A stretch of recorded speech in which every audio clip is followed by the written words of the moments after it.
Hey guys, Stealth here, doing another subscriber replay, and this time we're looking at the replay of Jarama.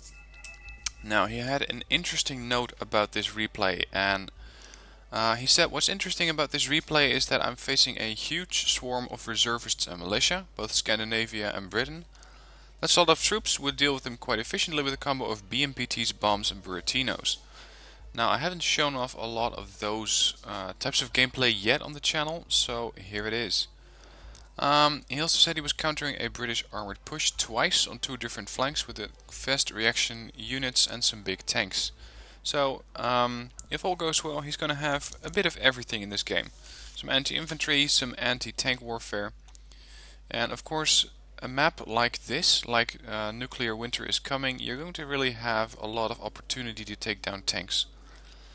Open maps like this are always a bit you could say equal, because the tank has a decent chance to spot an ATGM, but an ATGM has a decent chance to get a shot on target. That is, if you take a main road like that. If you take the road which runs across the towns over here, you have of course a whole different sorts of troubles, because by then you're running into, say, high-end VDV infantry. So I'm wondering to see where this tank push is going to be. My bet is going to be this side, because this is a bit more open to tanks. You get a bit more cover using this forest. So we're about to see what's going to happen. Again, I haven't seen it yet, so let's have a look. It is, I think, a conquest game. I'm not entirely sure on that, but 1,000 points is reasonably sure to be a conquest game. So, pushing up, let's have a look at these guys. He came in with BTR 70s, now these aren't particularly heavily armed. They don't need to be, that is depending on your role. But keep in mind that sometimes you can use these transports to transport very powerful infantry and very powerful IFVs. So we got command infantry, guess where they're going, right into this area. They're also landing some troops by an ally, Yona, and he's assisting this area with a Ka-52. Now I like this play because this makes it a lot more difficult for the enemy to push in quickly. Now you can see that he's also spotting a large, a very large wave of reservists, because I think that they are some of the only infantry that use the Mosgris. Or the Mogri, I'm not sure how you pronounce this. If you do know, let me know, because it is a Scandinavian unit, Denmark, if I'm not mistaken. And yeah, if he, and I mean this guy, starts to push into this town with all sorts of command infantry, or reservist infantry, this could be annoying. Oh wow, if that's gonna work, it's gonna score a lot of points. But then again, we're not looking at points in this case so much. We are looking at conquest, as you can see right here. Nobody's taking the lead. Red Force, so Jarama's task force has +1 income. And the deal of this game is really to get many points quickly. You do that by capturing the command zones. That is, if you have never seen a conquest game, you don't go for the destruction of the enemy force. That's more or less a side effect of it. The main objective is to capture as many zones as you can and build up a point difference where you have more income, so more command zones under your control, as in more conquest, than the enemy. But probably most of you who are watching this already know.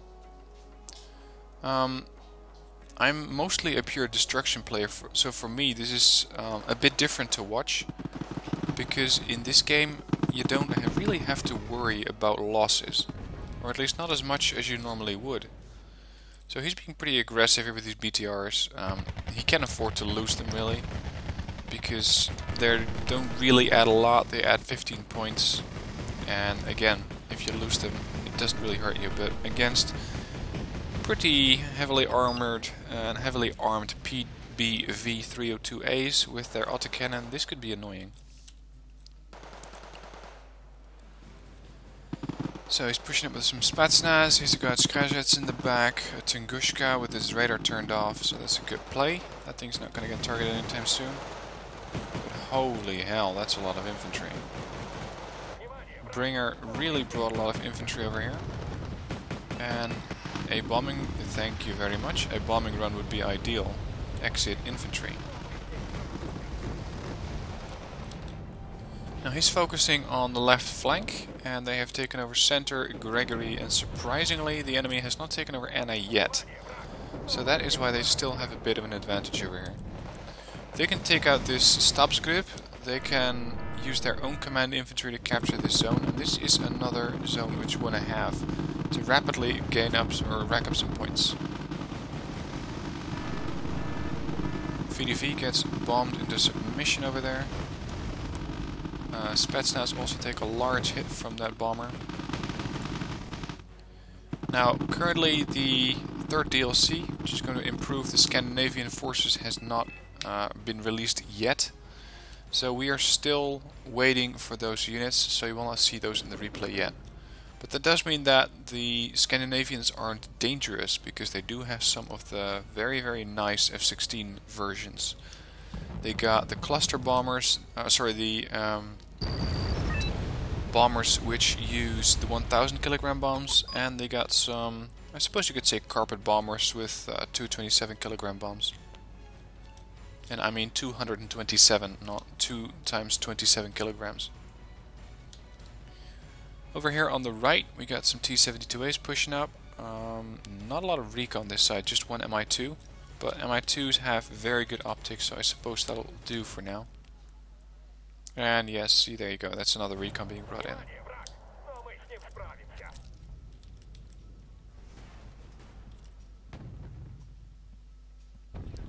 Tank or an IFV got destroyed over here. Saracens are being dealt with by the BMPT. Beautiful how effectively that thing takes it down. And hopefully there was no infantry inside there, or this could turn into a very, very nasty piece of infantry slaughter by the BMPT. Grenade launcher firing, autocannon firing. Oh dear. That's not good. Okay, BMPT survived. And so did the Skrajets, so he's going to go for these guys next. Now they're not very heavily armored, 2 frontal armor versus the slightly better armor, 15 armor of the BMPT. So this shouldn't be a problem today. I was going to say it would be useful if you brought in a tank or two. One over there, one over there. And although the BMPT can take out most targets on this flank, they are not that effective at dealing with tanks like the Challenger 1. At least not until they get right up close. I'm not sure why he offloaded his Igla ends all the way over there, because I think he could have brought them in. And of course, the same argument always applies, bring more recon. Because this KA-52 is not going to do a lot of spotting like this. So the game has leveled out a bit. They are ahead by 144 points, but they're not gaining. Oh, see, there you go, now they're gaining again. And this is pretty much what you do in Conquest. You try to get a zone and then you dig in. That's exactly what they have done here with a Chimera. So this Commonwealth deck is really bringing out some heavy tools to make sure that they keep this area under their control. So we've got some Unimogs coming in, and I believe that Unimogs are also transports, so I'm wondering to see if there's infantry in here. And I don't think so. Or they got blown up right away, but I don't think that there was infantry in there.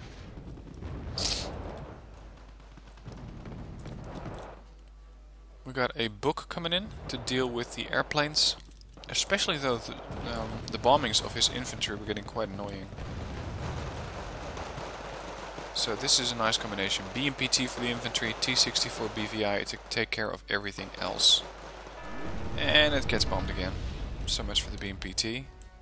Unfortunately the book was not in position and these things cannot fire on the move.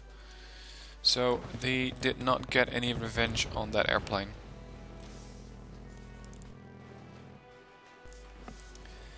KA-52 is still hovering very low. I would recommend hovering it either over the river so it doesn't go low, or just clicking on the unit and pressing change altitude. That way you're gonna have, oh, talk of the devil. That way you're gonna have a bit better recon. And also some recon infantry or recon vehicle, say a T-55 recon tank in this forest would have been my play. And of course, if you offload some infantry in here, say combined with the Spetsnaz you already have, you can try, under the cover of a smoke screen, to bridge the gap between this forest and this town and start to push these guys out.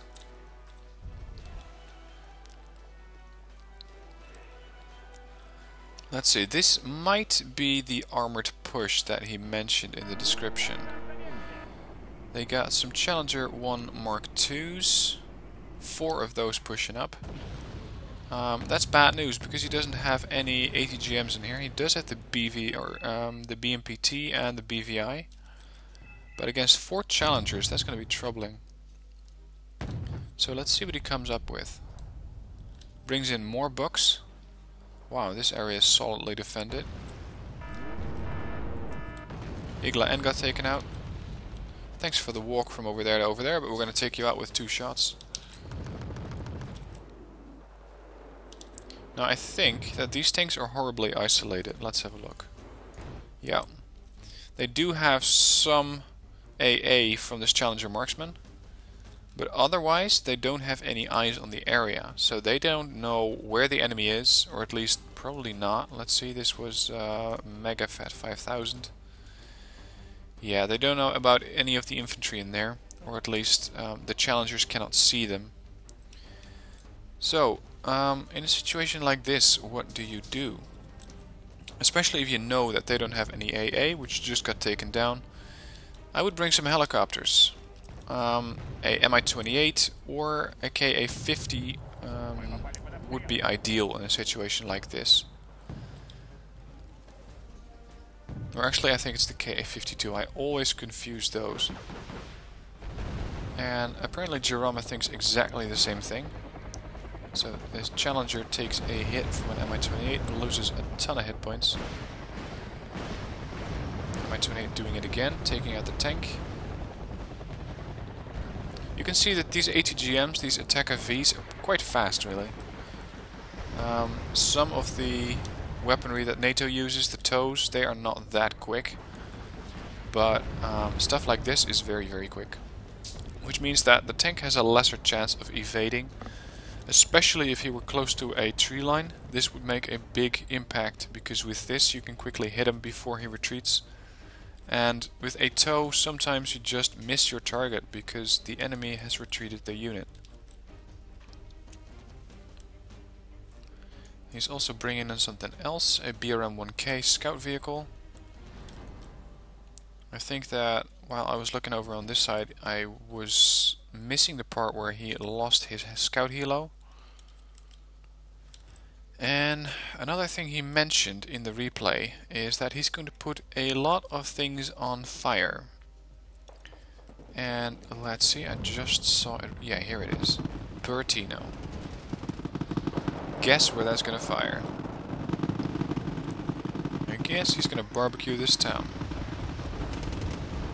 Time for the BMPT to move up. I guess those Saracens, the Spetsnaz, are not really going to last for very long. I hope that those aren't tanks. STRF's 9040, those do have quite a good gun. And the BMPT is taking quite a bit of hits. So I hope he's going to retreat this one.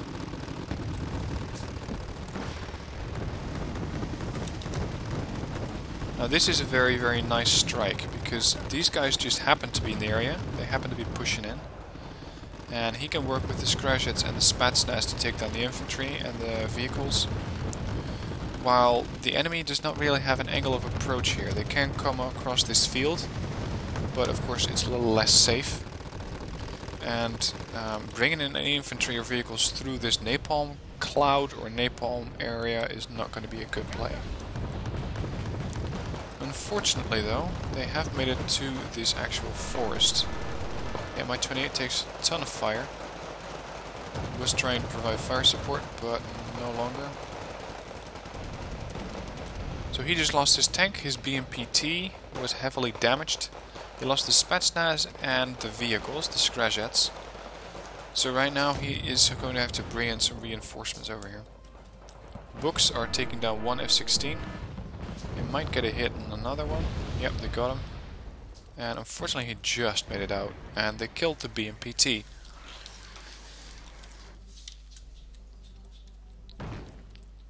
Let's see, I saw some unit coming up. Yep, BMPT and some more Scrajets. So with that he should be able to go into this town again or reinforce his lines over here. Tunguska seems to be trying to get a shot on these units and is running away from the STRV 9040s. Not a moment too soon because it already took quite a bit of damage. Buratino is now being used as a, I suppose you could say, defensive weapon. But I hope that it will not get destroyed by those STRFs.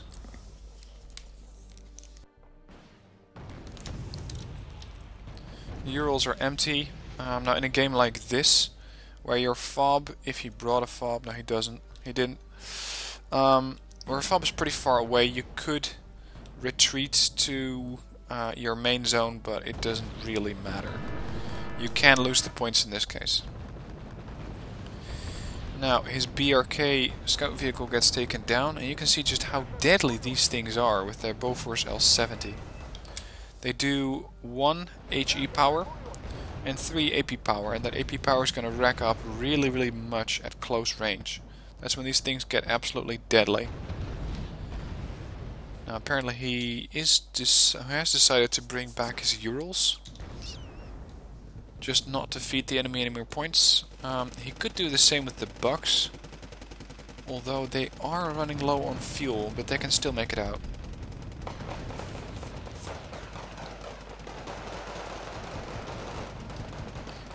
BMPT is engaging the STRF, but the STRF has a pretty thick skin. It has 4 frontal armor. That means they are not that easy to take down. BMPT is engaging infantry at long range, SAS and 40 territorials, while the VDV are scrambling to make it back to the forest.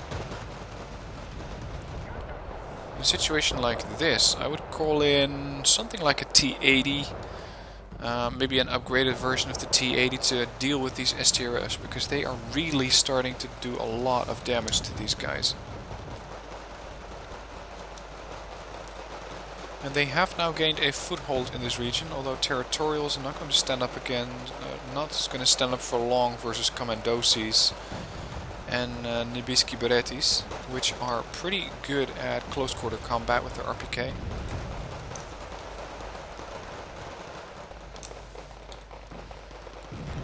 BMPT is also working on these territorials with the grenade launcher and the main gun. There you go. I'm not sure what's happening on the right flank, but it seems to be okay. They don't really have an incoming push right now. They've got a good defensive setup. A couple of T-72As. Now these things could also have helped with those STRFs. For only 55 points, they would have been really effective in that forest.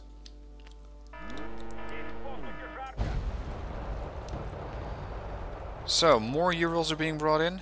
And he got 2 Buratinos who are being rearmed, and they are going to go through that Ural very quickly. I don't think they're going to be able to get a full ammunition load out of that. No.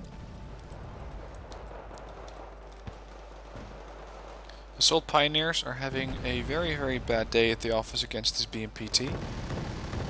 And then the Scrajets come along and finish it off. VDVs are also engaging versus the Panzerskite now. Now these are by no means militia. These guys are regular trained, and they come with the Carl Gustav M2, which is very deadly against vehicles. So he will have to be a bit careful with pushing up with that BMP2.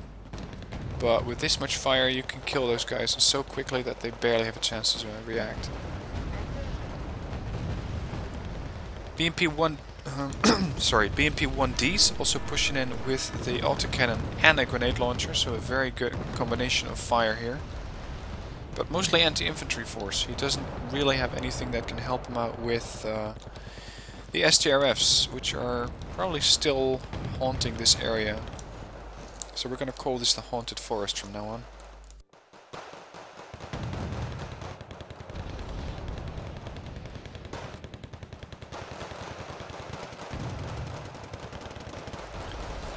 You can see that there is mostly fighting in this area. This is a well sought after area because it's not entirely the middle of the map, but in a situation like this I suppose you could call it the middle. Because it's effectively controlling both this side and some of this. Over here on the right, not a lot's going on, except that they're pushing up with these BMP-1Ds. They got 17 Sapris left, a bunch of Mostrelki. Let's see what NATO has on this flank. Not a lot. Not a lot, and no recon. Shame on you, recon, or NATO, for not bringing any recon. Because they do have paratroopers over here. They got a landed Lynx, which is apparently volunteering to get shot at. Or actually, is it landed? Sorry, no, it's hovering. They got their command vehicle in the back there. A transporter 2, a Challenger 2, no less. And a marksman, or Challenger 1 Mark 3. Challenger marksman, ADATs. 40 Pathfinders? Jesus. That's a lot of recon, except they are all in one big bunch. Wow, okay. Never seen that before. Oh well. Let's switch back to Jarama and see how he's doing on this flank. Yeah, this is trouble. He's having another Challenger 1 Mark 3 being pushed in. And by now it would really be a good time, there you go, to push in a heavy tank. The VDVs can kill those units. But what the VDVs are going to struggle with is 3 of these STRF 9040s with their Bofors. In a situation like this you could retreat your BMP-2, or sorry, your BMP-T and your BMP-1D because they except the BMP-1D, because that thing actually has a chance versus the STRFs. And these are some nice looking vehicles, by the way. I do like the look of these, and I do love how effective they can be. Jarama also recognized the threat, or I think it was his plane, and he does a bombing run, probably killing 2 of these guys, because there were 6 in this forest, but I'm not entirely certain of that.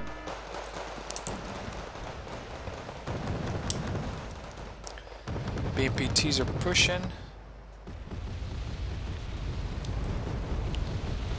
Yep, more napalm on the position. I'm not sure if he warned his teammate about this, because these commandosis are now being burned.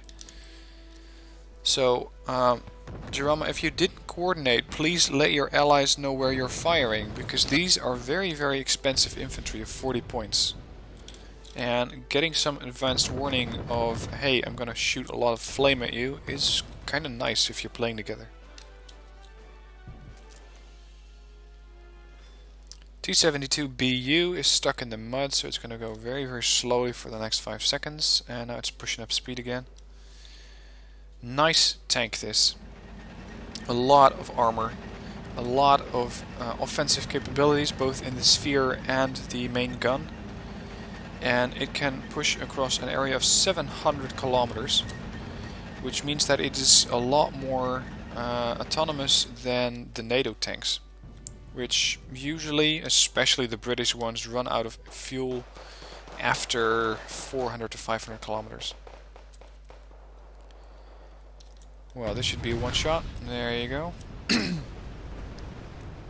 Panzerskite do not have a chance because they only have 18 AP power, and they just get wiped out by this T-72BU.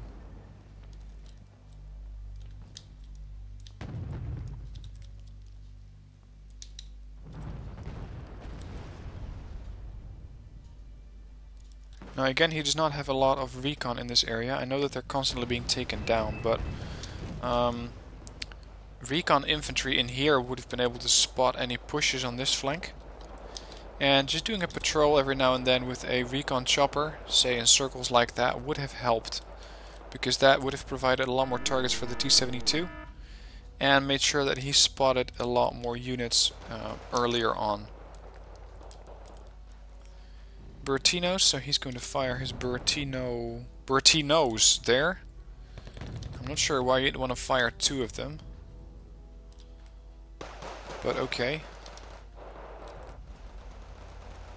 T-72BU got spotted, and some time ago there was a Lynx 3 in this area, which is very capable of taking down the T-72BU.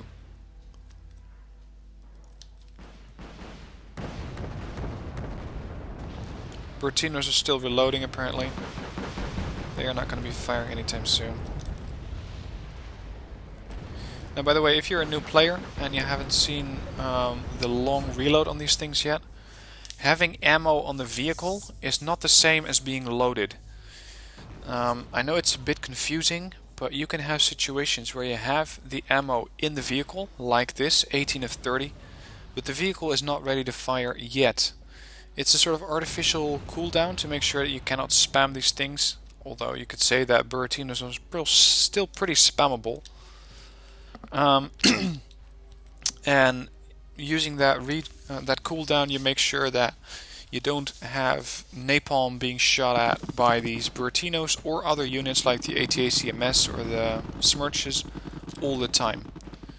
So that is something that why you don't see these things fire instantly, even though they do have ammo.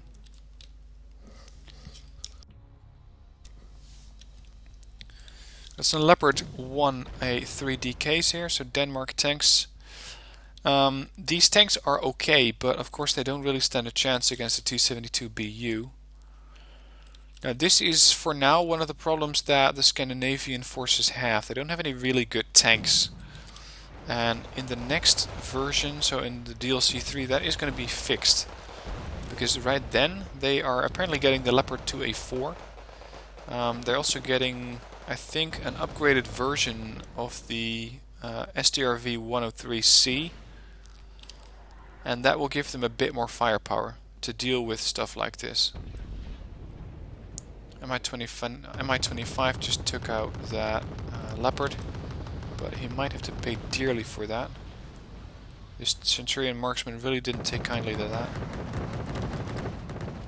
They're being bombed again, and unfortunately this thing manages to make it through all the AA fire, but not that one. This book is out of ammo. This one still has ammo. I thought there was 3 of these guys. One has to have been taken out. Second T-72BU is now joining the battlefield. This could be good. Now they are pushing back. I'm not sure if there's infantry in here, but I think there is. Here you go. Hueys are going to go down very, very quickly. Scratchheads thought, nice snack. And they're going to do exactly the same thing to these AH-7s.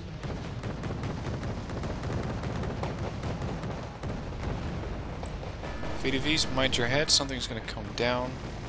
And it's going to come down right on the concourse. But they were already dead by the time that helo crashed on them. Very, very dangerous bombing around this, very danger close. And I don't think they actually hit the Commandosis, but that could have ended a whole lot different.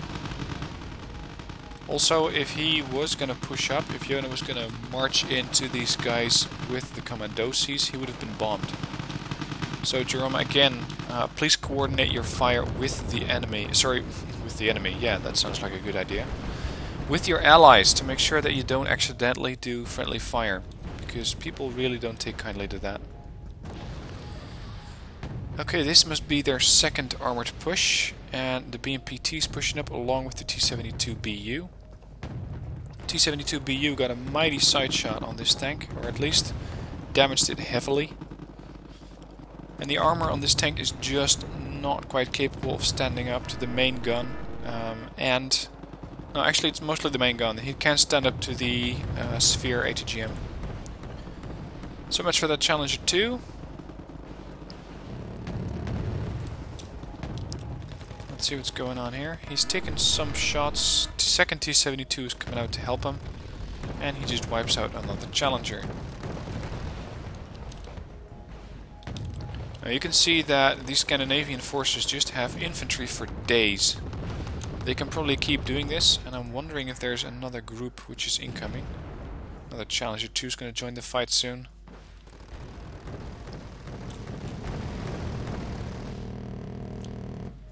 No, not more, any more infantry coming in. Now over here on this flank, I think that by now he could have pushed up a bit further. Of course, it's hard for me to judge, because I don't really know what kind of units he has over here, except for those 40 Pathfinders. And I'm not sure how much Rotary Wraith tried to push into this region. Anyway, VDV are engaging in this forest, sorry, in this town, trying to get this infantry group out here. And again, these are militia, so reservists. That means that they are not lethal, but a lot less deadly than well-aimed or well-trained troops like the VDVs, Commandosis, Spetsnaz, stuff like that. A little surprised that he doesn't push up with the VDV or the BMPT. It might have been too heavily damaged for that. Challenger 2 is gonna kill these Commandosis probably. Commandosis are putting some fire onto this Challenger, but it's not doing a lot of damage. Same for the VDVs. And I think they'll take it down. Yep, got it. VDVs just turned elite. More militia forces pushing up.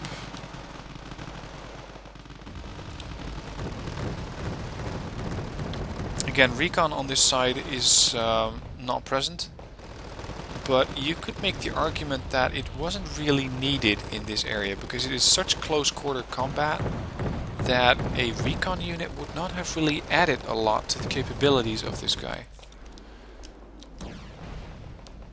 Seaplane takes down one VIC-30 and one tractor rapier before it gets taken down.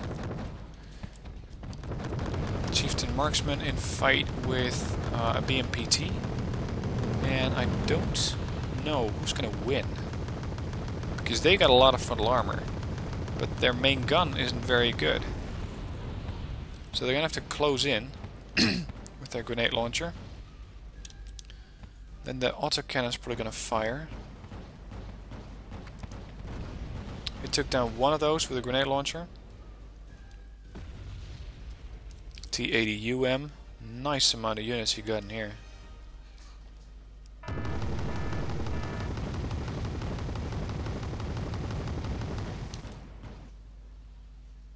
This BMPT has taken some, I suppose you could call it stun damage with the firing computer reset and the stabilization malfunction, but it hasn't actually lost any health. Just one bar of it. So these challengers are annoying. They can be used to stun or stun lock your vehicles, but you rarely see them kill stuff as heavily armored as this. T-72BU getting repaired, same for the BMPT, and unfortunately the Urals are running out of fuel or ammo, sorry, supplies in general very quickly. And this is a good play by Yona. He has captured this area, or at least neutralized the enemy command vehicle, so that in this situation they now have an income of +3 instead of the regular +1. And unfortunately for NATO, they haven't gotten any points at all, and they're also pushing. I'm not sure how he got these guys here, but excellent play. They're going to try and do a bombing run, and you can see that a plane is skirting right around the sides over here. Rotary Wraith is coming in for a sneak attack. Block 15s take care of that, unfortunately, because this would have been extremely lethal. But the Kampfschirmer just take it out using their own RPG, and that gives them a +4 advantage. Now NATO lost their main reinforcement zone, the only zone that they can bring in airplanes. And apparently that was for Sokolios enough to just say, okay, I've had it with this, I am out of here. Now I think this is just overkill. Firing one Buratino at a forest would have been plenty. But this is just, yeah, it's overkill. They got a +5 advantage now. They have really quickly recaptured Elena. Surprisingly well. STRV 103C is coming in here. So it's time for the T-72BUs to show off their anti-tank capabilities again.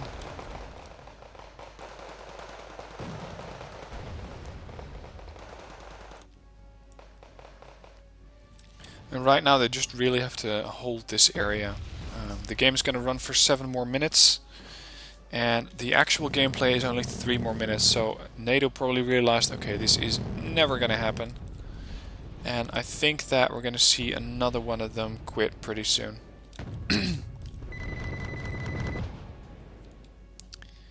Own team owns 70% of the points.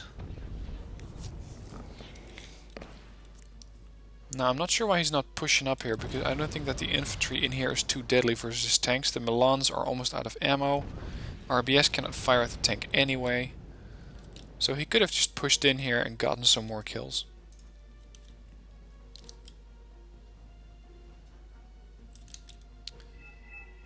Grom takes down another chopper. T-72B1 being brought in. He's gonna maybe one-shot one of those tanks, almost. Lucky miss on that T-72BU by the Milans, but the STRV-103Cs take good opportunity, or make good use of the opportunity and take it down.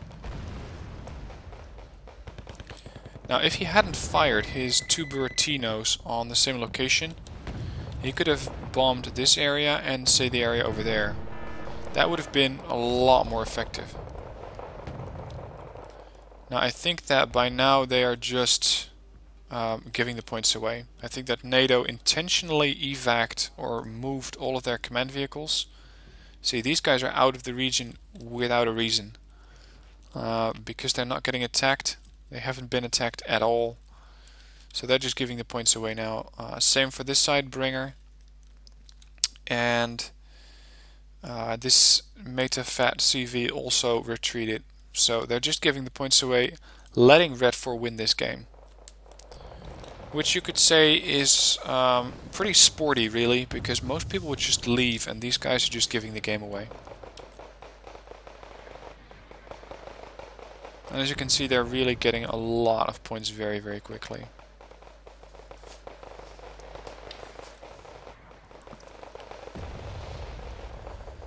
So, some things that he could have done differently or better in this game. Don't fire your 2 Buratinos at the same location. I don't think that is worth it. I don't think that that's the best use of those units. If you would have fired 1 Buratino at this forest and the other Buratino at that forest, that would have been a lot more effective, because then the tanks and the AA that was in this forest could not have helped out anymore. Recon looks okay. You got some recon over on all areas. AA wise, well, they weren't going to bring in any planes right now, but let's say that they were. Tungushkas can fire at that. Shilka. Having a book somewhere in this area would also be very effective. But he has 2 books over here and a Cub M4. Now this is mostly the direct flight line for the planes, but if the planes would skirt around the sidelines and then come in, I'm not sure that a combined fire from the Tungushkas and the Shilka would be able to take it down. So that is something that you could improve on slightly. And I think that you could have brought in one of these Mi-6 huge helicopters a little sooner, because you were constantly bringing in Urals. Now, nothing wrong with that. You had a good supply line set up. But some of the time, some of your units were out of ammo. Also, don't underestimate the use of mortars. You did bring in an Ondava here, and while those can provide some fire, they, if they were, for example, some Nonas hiding out over there or just pushing around the sides, you could have put down a smoke screen to make sure that you could push in with the Spetsnaz over here. And then already some of the rest of the town using the same mortars to deal with the infantry a bit better. Of course, again, it's still very easy for me to give tips after the game, because I wasn't actually in the game. But I'm just trying to give some pointers on how he could improve the game a bit further. If you see anything, or if you noticed anything in this game that I haven't covered, please let me know in the comments so that Jarama can work a little better next time and get even more points.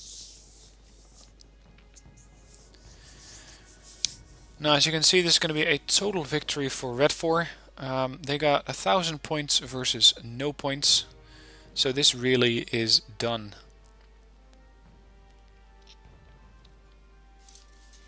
Let's skip this up because this really isn't very interesting to watch.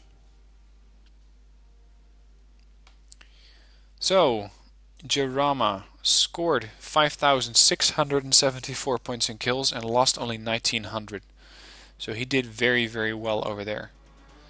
Yona also did very well, and Rotary Wraith, who's on the right side, I don't think that he was aggressive enough on the right side. I think he could have pushed in a bit further and tried to take that command zone from him, but of course I wasn't really paying attention to that side, so it's easy for me to say.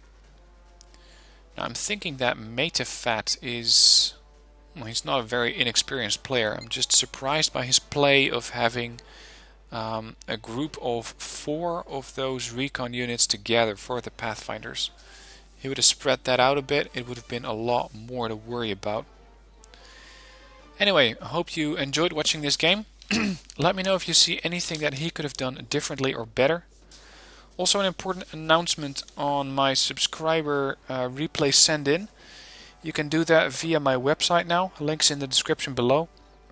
Unfortunately, the first 2 days that this thing was up, so that was the first couple of days of December, unfortunately the form wasn't set up correctly, so I didn't receive any of the replays. So if you've sent in your replay during that time, please send it again, because I have not received it.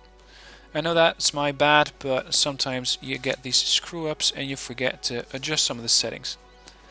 So sorry about that. I hope to see your replays coming in soon, especially some red 4, because I feel like I'm covering a lot of blue 4. So if you have some couple of good games using red 4, particularly Red Dragons is something that I'm looking for, I am very interested in it. So thanks for watching. If you liked watching this game, please hit that like button. If you want to subscribe to my channel, just subscribe using the same button or the button right next to it. And I hope to see you in another video.